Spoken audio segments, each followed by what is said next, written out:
I like what Turning Point does on the political level, and in some respects the cultural level. I'm not in agreement with them on everything, but I thought that this was a very telling video where they're doing they're canvassing, they're surveying the conservatives and asking them what they think about the war in the Ukraine. I want to play this and then I want to come back.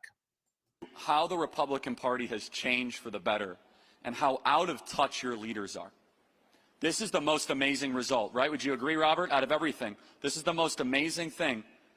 The most lopsided question that we asked is this final question, which is, so almost every single Republican running for the presidency is an enthusiastic cheerleader to send cluster bombs, munitions, and potentially American troops to eastern Ukraine to go fight Russia.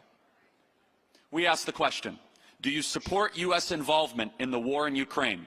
95.8% of you said no. No. Absolutely not. When will politicians learn that you can't tell voters what to believe? The politicians will learn it. And I'm going to raise my hand that I'm guilty of this, okay? I live in Arizona.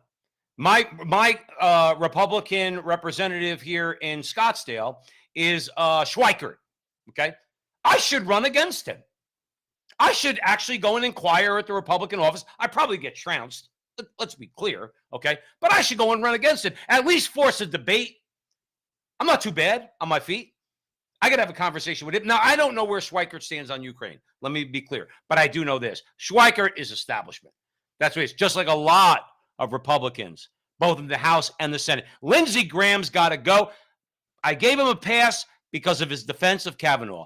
But at the end of the day, now we're talking about the lives of American troops, leaving aside the fact that creepy Joe Biden has wasted tens of billions of dollars and sent it to the Ukraine while we have people starving in the street. Do you ever notice over the last 50 years, now the conservatives sound like the liberals used to years ago, and the liberals sound like the conservatives. The conservatives wanted to go to war in Vietnam. The liberals didn't want to do it. The liberals want to go to war in the Ukraine. The conservatives don't want to do it. And they always appeal to the same thing. We don't have enough money to feed the people on the street. Again, conversation for another day. I'm with Charlie Kirk on this, okay? And I'm with the people that they surveyed. I don't want one drop of American blood in the Ukraine. I'm sorry. I don't care what they say on Meta and YouTube, because you can't talk the way I'm talking to you right now. On Twitter, you can. Okay, on Twitter, you can. And maybe it'll be left up on YouTube. Not one drop of American blood in the Ukraine. Putin is not Hitler. He's not Stalin. Let me give you the Joe Pasillo, North Jersey Italian, just a regular guy sitting around the kitchen table view of this.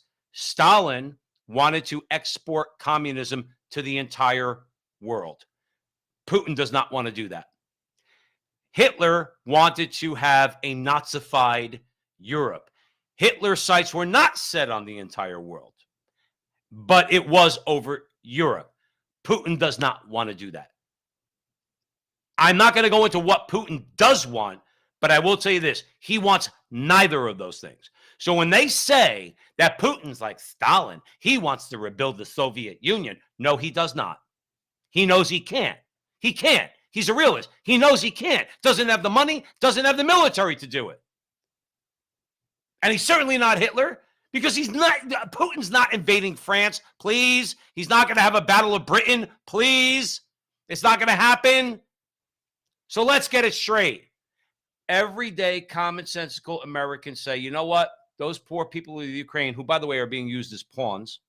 That's what's happening here. It's an oligarch war. And the people who suffer, always the people who suffer. It's you guys out there, me. Charlie Kirk is actually probably a wealthy guy, but he'll suffer too. We all suffer, if we're in that situation. Not the oligarchs.